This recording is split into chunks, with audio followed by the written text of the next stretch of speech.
To News Talk, we have Matt McKernan back from K-State Research and Extension. He's a horticulturalist with a lot of knowledge. We're talking about planting spring bulbs. Yes. Take it away.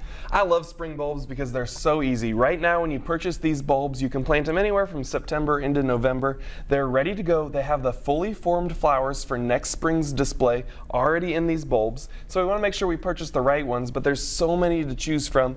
I really like a lot of the early spring flowering bulbs, the crocus and the snowdrops. Those will be the first things to bloom in the spring. Okay. Typically, our grape hyacinths come up next. Then we move into daffodils and tulips, and usually end our spring flowering bulbs with like our alliums, with those big purple balls in the spring.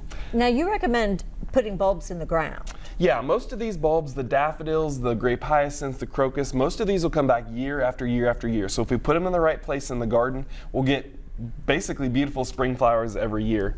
A lot of the tulips will come back year after year, but our best performance is going to be the very first year. So if we're looking for things to put in a pot, for example, or we just want really intense fall or spring color of any shade of color. I like intense. Our tulips are going to be the way to go.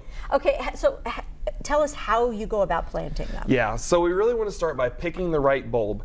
Typically with all of these bulbs, the bigger the bulb that we plant, the bigger the flower that we're going to get. Okay. Because these flowers are already preformed in it, the bigger the size of the bulb typically means the bigger the flower that's set for next spring as well.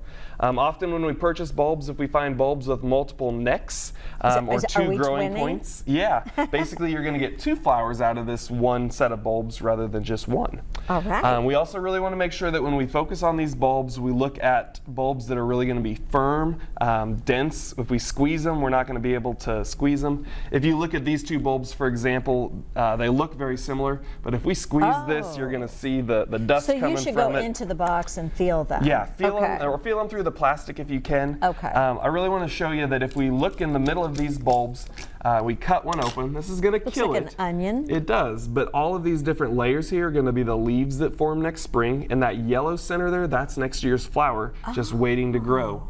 So if we can avoid bulbs that are dry, for example, this one looks okay on the outside, but if we feel it, it's really compact. Crispy. Yeah. Oh, no. And you can see how that's already dried out. Nothing's going to grow out of that. Oh, geez. So really want to make sure the bulbs are firm, disease-free, and don't have any spots or blemishes on them as well. Definitely. How deep do we go? Typically, we go 2 to 3 times the height of the bulb, and it'll tell you on the package exactly how deep to go. Okay, and these are the ones that are good for Kansas? Yes, all of these are going to be great. Most of them are going to be very deer resistant too, except the tulip. And a lot of these smaller bulbs, like the hyacinths and the crocus, they're a lot smaller to begin with, so they naturalize a lot easier to come back year after year. Love it. Matt, thank you. Yeah. Appreciate you being here again. We'll be right back.